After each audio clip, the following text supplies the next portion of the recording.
Hello and welcome back to my channel. Excuse my presence today with my hair and everything. I am in the middle of trying to do some home organization and cleaning, and also I'm finishing up on painting my room. But anyway, I just failed to do today's video. But today, and I'm in a different area today because of the lighting is a little better here. So today we are, drum roll, I don't know how to do it. We are on we're on day 31. That's what I meant to say. We are on day 31. And congratulations, we have made it to day 31. Those of you who have been following along with me, reading with me, or listening to me. And welcome those of you who haven't been with us, but what a great way to begin our year. What a great day to begin a new journey. So today is day 31. We will be reading from Luke 22, 39 through 71, Genesis 40, and Psalms 31.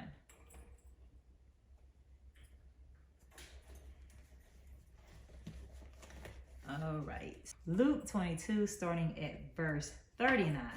Jesus prays on the Mount of Olives. He came out and went, as was his custom, to... Okay, let's try it again. He came out and went, as was his custom, to the Mount of Olives, and the disciples followed him.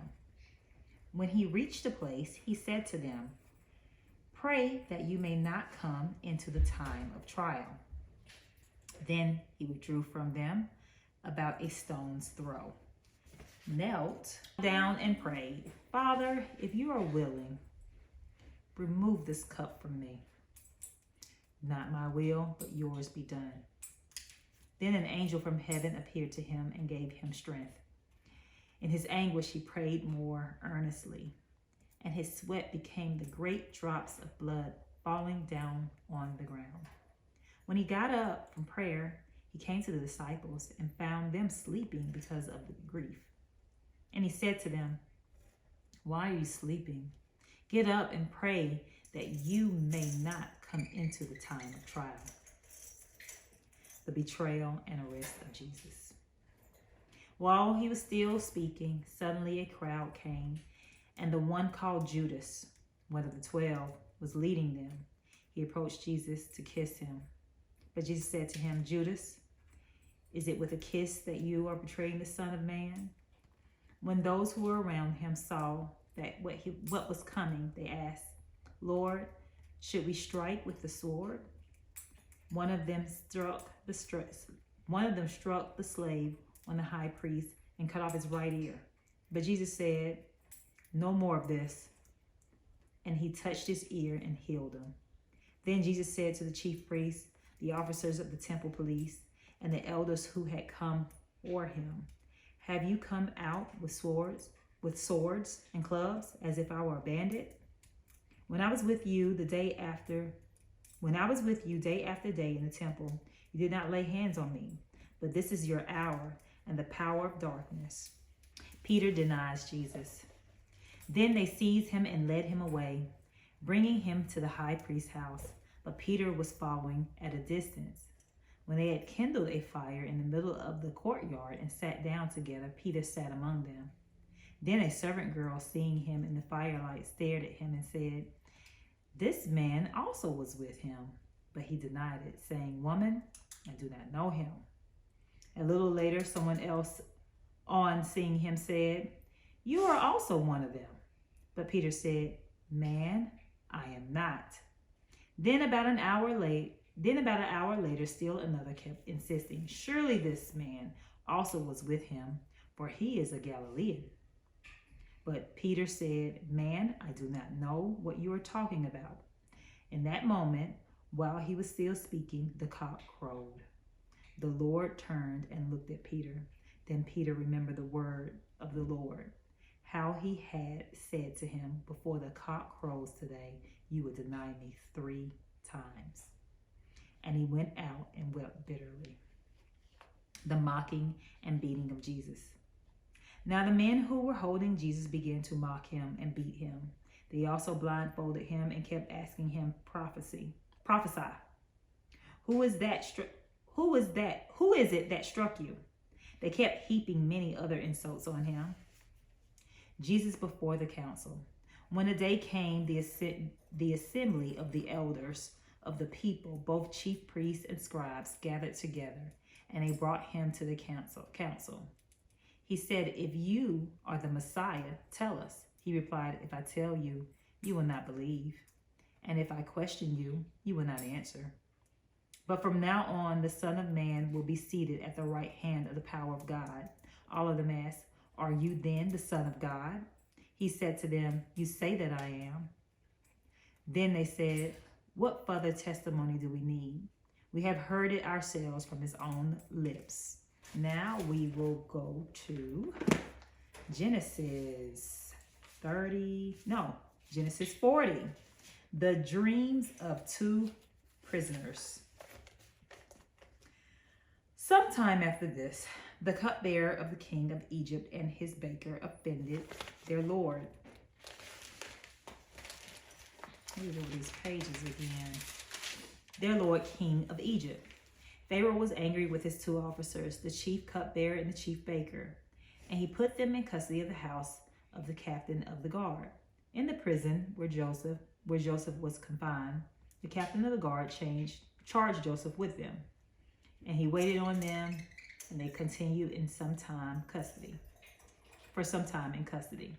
One night they both dreamed. The cupbearer and the baker of the king of Egypt, who were confined in the prison, each had his own dream, and each dream with its own meaning. When Joseph came to them in the morning, he saw that they were troubled. So he answered Pharaoh's officers, who were with him in custody of his master's house. Why are your faces downcast today? They said to him, we have had dreams, and there is no one to interpret them. And Joseph said to them, do not interpretations belong to God? Please tell them to me. So the chief cupbearer told his dream to Joseph, and he said to him, in my dream there was a vine before me, and on the vine there were 3 branches. As soon as it budded, its blossoms came out. I cannot read today. And the clusters ripened into grapes. Pharaoh's cup was in my hand, and I took the grapes and pressed them into Pharaoh's cup, and placed the cup in Pharaoh's hand. Then Joseph said to him, this is its interpretation. The 3 branches are 3 days. Within 3 days, Pharaoh will lift your head and restore you to your office. And you shall place Pharaoh's cup in his hand, just as he used to do when he was his cupbearer. But remember me, oh my goodness, I cannot. But remember me when it is well with you. Please do me the kindness to make mention of me to Pharaoh. So get me out of this place. For in fact, I was stolen out of a land of the Hebrews.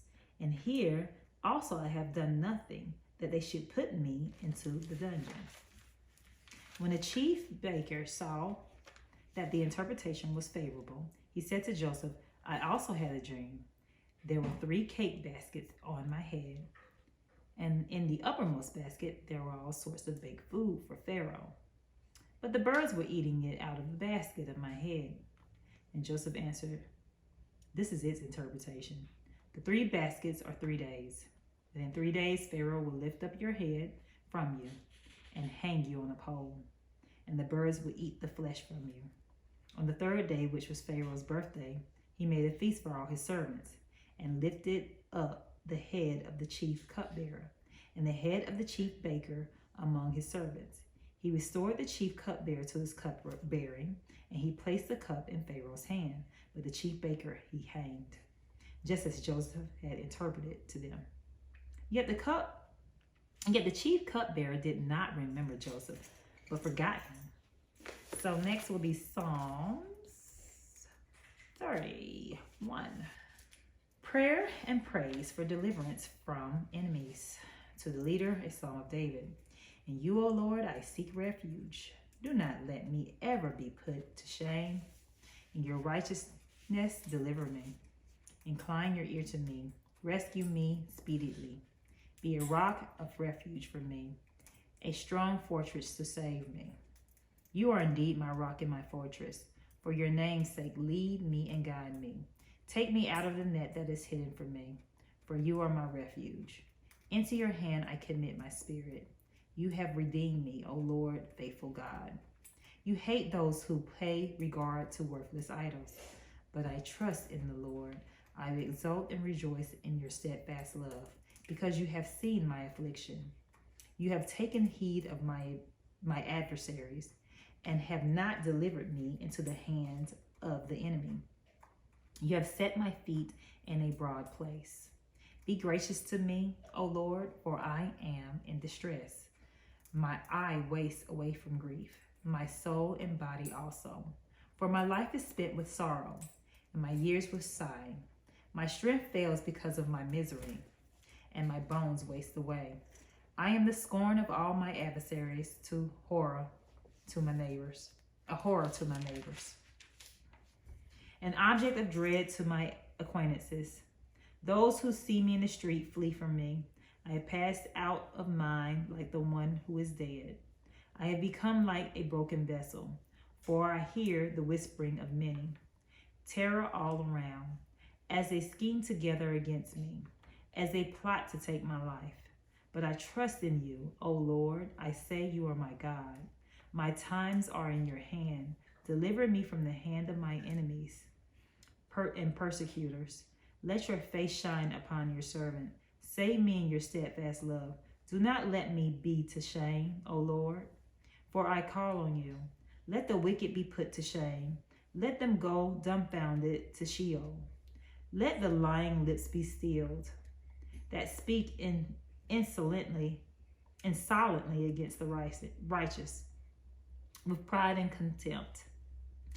Oh, how abundant is your goodness, that you have laid up for those who fear you, and accomplished for those who take refuge in you, in the sight of everyone. In the shelter of your presence you hide them from human plots. You hold them safe under your shelter from contentious tongues. Blessed be the Lord, for he has wondrously shown his steadfast love to me. When I was beset as a city under siege, I had said in my alarm, I am driven far from your sight. But you heard my supplications when I cried out to you for help.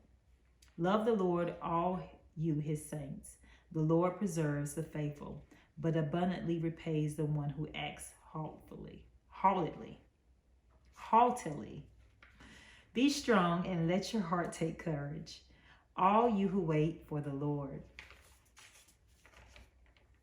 Amen. And that ends today's word. Praise the Lord. May God bless those of you who were here with me to listen or read along. God bless those of you who are new here and have decided to join this journey with me. And until tomorrow, I hope you have a blessed day and farewell.